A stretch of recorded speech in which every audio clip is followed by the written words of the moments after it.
수술을 집도하는 제목을 말하네요. 네, 오늘 함께 나누실 은혜의 말씀은 제목은 가본 적 없는 길 앞에서라는 제목으로 은혜를 나누겠습니다.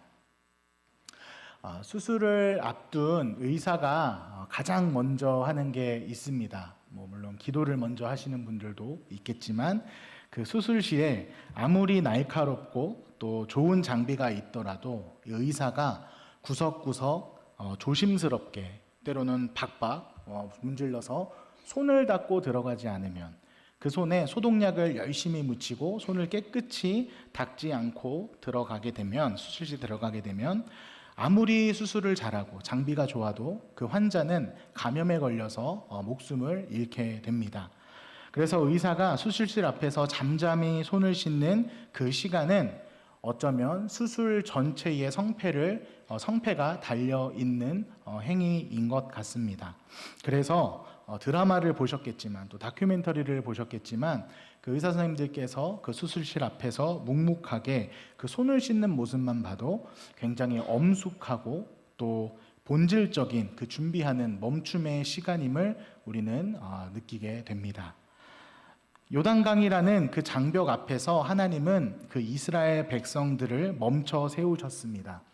이 멈춤의 시간 동안 아마 그들은 두렵고 또 떨렸을 것입니다. 한 번도 가보지 못했던, 하나님께서 약속하셨고 1세대들이 그토록 가고 싶어 했던 그 가나안 땅, 그 한 번도 가보지 못했던 그 길을 눈앞에 둔 그 요단강 앞에서 그들은 더욱더 하나님의 음성에 귀 기울이고 또 인도하심을 기다렸을 것입니다. 어떠한 기술이나 또 장비를 준비하기보다 여기까지 인도하신 그 하나님의 놀라운 은혜를 돌아보며 또 앞으로도 우리 민족 가운데, 우리 가정 가운데, 우리의 삶 가운데 이루실 그 하나님을 간절히 기대했을 것입니다. 오늘 함께 드리는 이 밤 저와 여러분도 주님의 말씀 앞에 섰습니다. 삶의 모든 자리를 떠나서 이 성전에 들어와 멈춤의 시간을 갖고 있는 것입니다. 여기까지 인도하신 하나님, 그리고 한 번도 살아보지 못했던 이제 내일 아침이죠. 그 내일 아침에도 역사하실 하나님을 기대하며 우리 모두는 하나님의 말씀에 귀를 기울이고 있습니다. 그런 저와 여러분에게 오늘 하나님은 여호수아를 통해 두 가지를 당부하고 또 준비하라 말씀하십니다. 그 첫 번째가 바로 여호와의 언약궤 뒤를 따르라고 말씀하고 계십니다. 40년 광야의 그 방랑 생활을 끝내 마침내 이제 이스라엘은 요단강 동편인 시딤을 떠나서 그 요단 강변에 도착을 하게 됩니다. 강 건너편에는 그토록 갈망하던 이제 가나안 땅이 보이지만 그들의 마음 가운데 기대와 설렘보다는 두려움과 걱정이 앞섰을 것입니다. 엎친 데 덮친 격으로 당시의 요단강은 보리 거두는 봄철 5월달이었습니다. 그때가 되면 헬문산의 만년설이 녹아서 이제 봄비가 쏟아지고 그 만년설이 녹아서 이제 요단강으로 쏟아져 나오게 됩니다. 그러면 이 강물의 강둑을 넘어서고 또 그 이전에는 볼 수 없었던 홍수와 같은 광경이 그들 앞에 펼쳐지게 되는 것입니다. 그들에게는 다리도 없었고 배도 없었습니다. 그들이 함께하는 식구들만 해도 수십만의 그 인구가 그 거센 물결을 건너야 했고 어쩌면 그것을 건너는 것은 자살행위와 다름없을 것이었던 것 같습니다. 이때 지휘관들이 진영을 돌며 참으로 기묘한 명령을 내립니다. 무기를 준비하거나 혹은 배를 준비하는 것이 아니라 이런 지시를 내립니다. 우리 함께 여호수아 3장 3절 말씀을 한번 큰 소리로 읽어보겠습니다. 시작. 백성에게 명령하여 이르되 너희는 레위 사람 제사장들이 너희 하나님 여호와의 언약궤 매는 것을 보거든 너희가 있는 곳을 떠나 그 뒤를 따르라. 아멘. 그들은 왜 언약궤 뒤를 따르라고 명령했을까요? 그것은 눈앞에 그 거센 강물을 보지 말고 하나님의 약속하신 그 신실한 말씀, 그 하나님의 그 언약궤, 그것을 너희들의 인생 가장 먼저 맨 앞에 두고 그것만 바라보며 나아가라는 명령이었습니다. 그런데 여기에는 놀라운 조건이 또 하나 더 붙게 됩니다. 어떤 조건이 붙냐면 괴의 뒤를 따르는 백성과 그 언약궤 사이에 2000규빗, 그러니까 900m 가량의 그 영적인 거리를 유지하라고 또 주문합니다. 이것은 죄의 번성으로 하나님의 거룩함을 함부로 대하지 말 것을 경고하는 동시에 그 900m라는 안전거리를 확보해서 맨 그 민족계 가장 맨 끝에서는 여자와 아이들과 그 노약자들이 앞서가는 언약궤의 동선을 볼 수 있도록 한 배려인 것입니다. 과거 광야 1세대가 가데스 바네아에서 불신앙으로 실패한 뒤에 자신들의 혈기와 후회만 가득한 그 열정으로 우리가 올라가겠나이다 외치며 산꼭대기를 향해 돌격했습니다. 그런데 언약궤는 그들과 함께 있지 않고 그들 멀리 떨어져 있었습니다.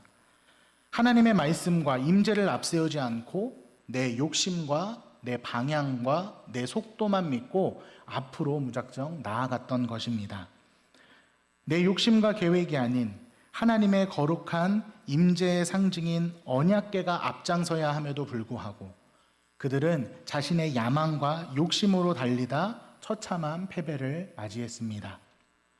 그러므로 언약궤가 앞장서고 그 뒤를 묵묵히 믿음으로 따르는 우리 성도의 걸음 가운데 하나님의 은혜가 있을 줄 믿습니다.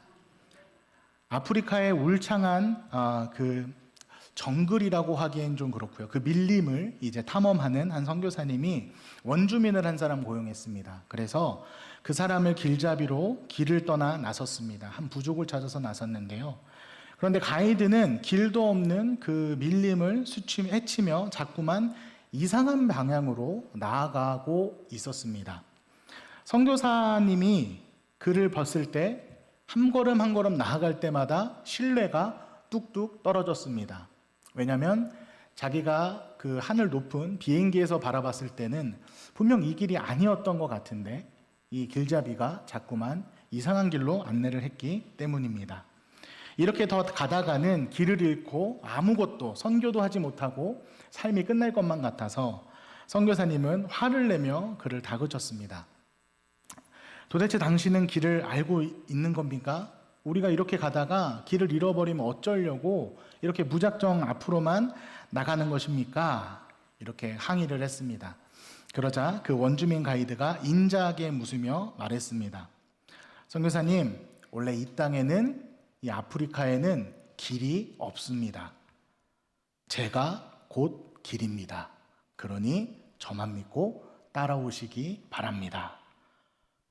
아무 말도 할 수 없었던 선교사님은 그저 묵묵히 다시 그 가이드를 따라 나설 수밖에 없었고 마침내 자신이 생각했던 그 시간보다 훨씬 빨리 목적지에 도착하게 됐습니다. 요단강 앞에서 이스라엘 백성들은 낯선 가나안 땅으로 가기 위해 잘 포장된 길이나 혹은 예비된 어떤 지도를 원했을지도 모릅니다.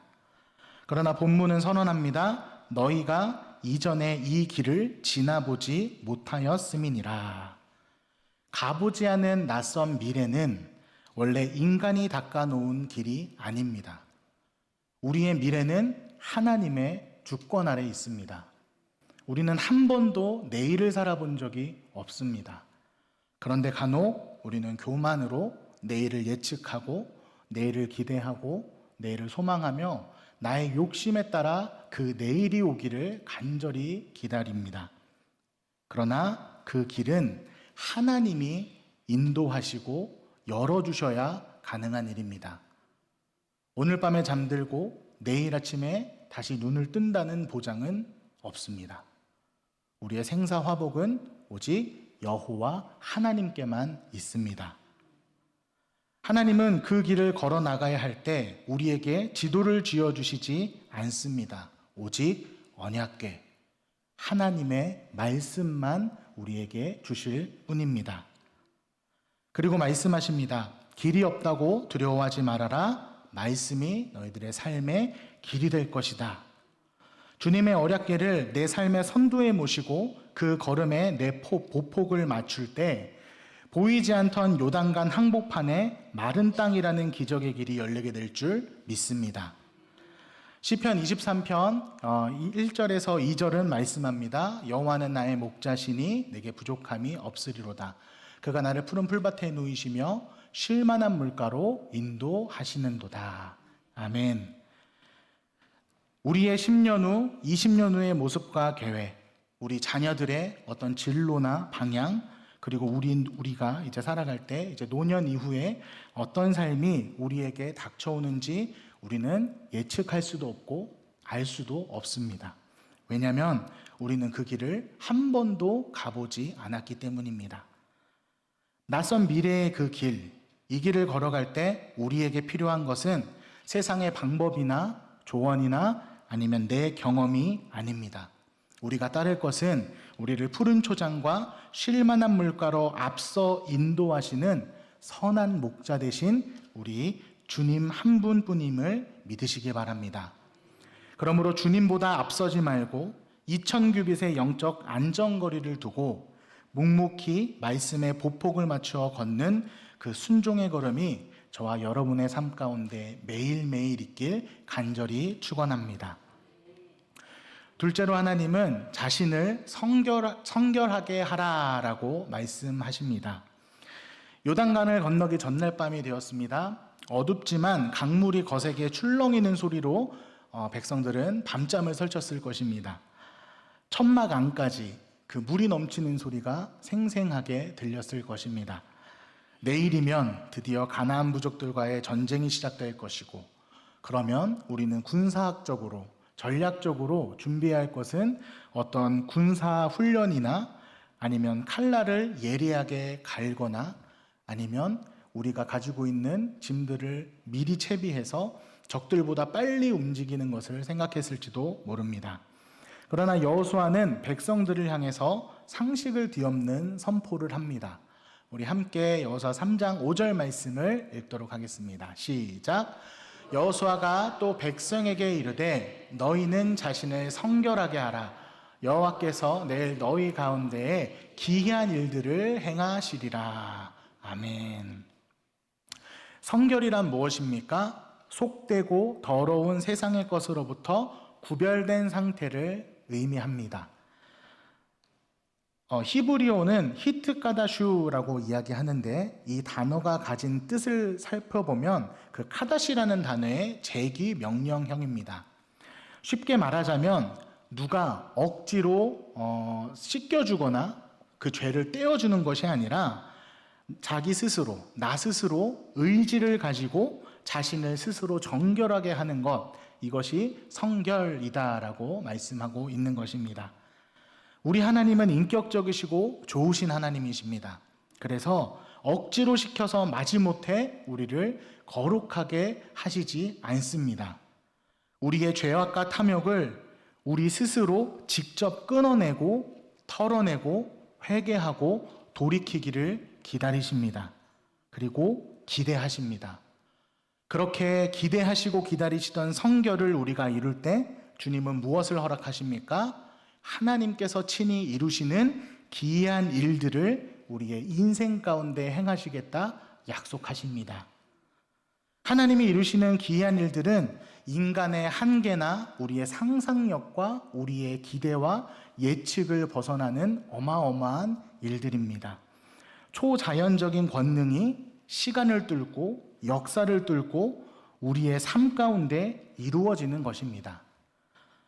사람의 생각으로는 예측할 수도 없고 사람의 힘으로는 이룰 수도 없는 그 기적이 우리의 삶 가운데 이루어지는 것입니다. 그래서 성결을 이루는 사람은 하나님께서 꿈과 비전을 심어주십니다. 한 번도 가보지 못한 내일, 경험해보지 못한 축복이지만 하나님은 그 성결을 이룬 이들에게 약속하십니다. 내가 너의 삶을 통해서 기이한 일들을 이룰 것이다. 그리고 이 일을 우리의 삶 가운데 펼쳐냈을 때 그 영광을 내가 받는 것이 아니라 누가 받으십니까? 바로 우리 하나님께서 영광 받으시고 저와 여러분의 그 기이한 삶을 보고 세상 사람들이 많은 사람들이 하나님께 돌아오게 될 줄 믿습니다. 그러나 기억하시길 바랍니다. 하나님께서 기이하신 일들을 성결을 통해 이루신다고 해서 내일 당장 있을 출근이나 학교의 시험이나 내가 견디고 또 버텨야 되는 그 삶의 자리를 내려놓고 오직 성결만을 위한 기도의 자리나 말씀의 자리만 전념하시면 절대 안 됩니다. 성결은 주님이 허락하신 직장에서 땀 흘려 일하고 또 학교에서 공부하고 우리에게 허락하신 자녀를 돌보고 또 삶의 터전을 성실히 지키며 이루는 것이지 아무것도 하지 않고 기도만 한다고 될 일이 아닙니다. 성결은 삶의 자리에서 이루어 나가는 것입니다. 아무것도 하지 않는 게으름이나 나태가 아닙니다.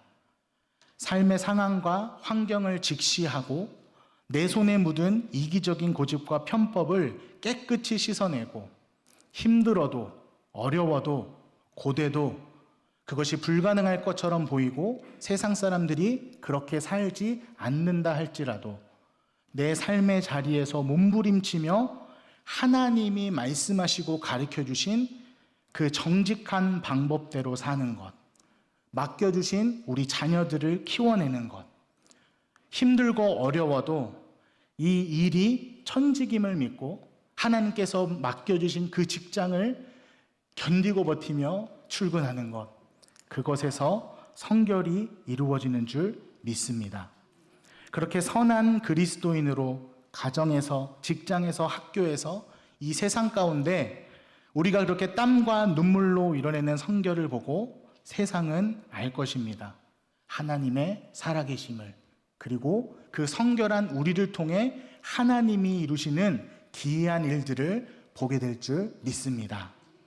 그러므로 하나님이 기뻐하실 그 성결, 내 가족과 이웃과 직장과 공동체를 넘어 이 지역과 나라를 넘어 열방을 변화시키는 그 놀랍고 기이한 일에 앞장서시는 저와 여러분 되길 축복합니다. 디모데후서 2장 20에서 21절을 제가 새번역 성경으로 읽어드리겠습니다. 큰 집에는 금그릇과 은그릇만 있는 것이 아니라 나무그릇과 질그릇도 있어서 어떤 것은 귀하게 쓰이고 어떤 것은 천하게 쓰입니다. 그러므로 누구든지 이러한 것들로부터 자신을 깨끗하게 하면 그는 주인이 온갖 좋은 일에 요긴하게 쓰는 성별된 귀한 그릇이 될 것입니다. 아멘. 성결한 우리는 이제 하나님의 기이한 일들을 담아내는 성별된 그릇으로 온갖 좋은 일에 요긴하게 쓰임받을 줄 믿습니다. 주인의 집에는 화려한 장식으로 되어 있는 금접시도 있습니다. 은그릇도 있습니다. 그에 반해 화려하지 않은 질그릇과 나무그릇도 준비되어 있습니다. 세상의 농에는 당연히 찬장 안에 고이 모셔있는 금그릇과 또 은그릇이 가장 가치 있어 보일지 모릅니다. 하지만 주인이 잔치에 사용하기 위해 선택한 그릇은 금그릇도 은그릇도 아니었습니다. 주인이 선택한 그릇은 깨끗하게 준비되어 있고 또 그 음식을 담을 때 그릇보다 담겨 있는 그 음식이 정갈하고 먹음직스럽게 보이는 그 그릇을 먼저 쓰십니다. 세상은 우리의 삶을 금으로 칠하고 은으로 칠해서 돋보이라고 계속해서 속삭입니다. 그러나 기억하십시오. 그릇의 용도는 주인이 온갖 좋은 일에 요긴하게 쓰임받는 것입니다. 아무리 금칠한다고 해도 은칠한다고 해도 쓰임받지 못하는 그릇은 그릇의 역할을 할 수 없습니다. 그러므로 내 삶이 질그릇 같다고 낙심하지 마시기 바랍니다. 성결함으로 준비되어 내 안에 예수 그리스도라는 그 보배를 담아낸다면 주님은 우리를 이 질그릇 같은 인생을 예수 그리스도의 복음을 전하는 그 귀한 도구로 사용하여 주실 줄 믿습니다. 그리고 우리를 열방 가운데 두셔서 하나님의 기이한 일들을 보고 많은 이들이 주님의 품으로 돌아오는 그 놀라운 기적과 역사의 도구로 사용하여 주실 줄 믿습니다. 한치 앞을 내다볼 수 없는 요즘입니다. 마주하는 그 삶의 문제와 크기와 또 깊이는 요단강만큼이나 쉽지 않은 현실을 우리는 살아가고 있습니다. 도무지 내 힘과 능력으로는 건널 수 없는 요단강이 저와 여러분의 삶 앞에 놓여 있습니다. 세상은 그 강을 건너기 위해서 배를 준비하라고 말하고, 때로는 그 강 건너에 있는 적들에 집중해서 무기를 갖추라고 이야기합니다. 그러나 오늘 주님은 수술실 앞에 선 의사가 모든 것을 다 멈추고 먼저 손을 씻기 위해 세면대 앞에 선 것처럼 우리에게 조용히 손을 내밀라 말씀하십니다.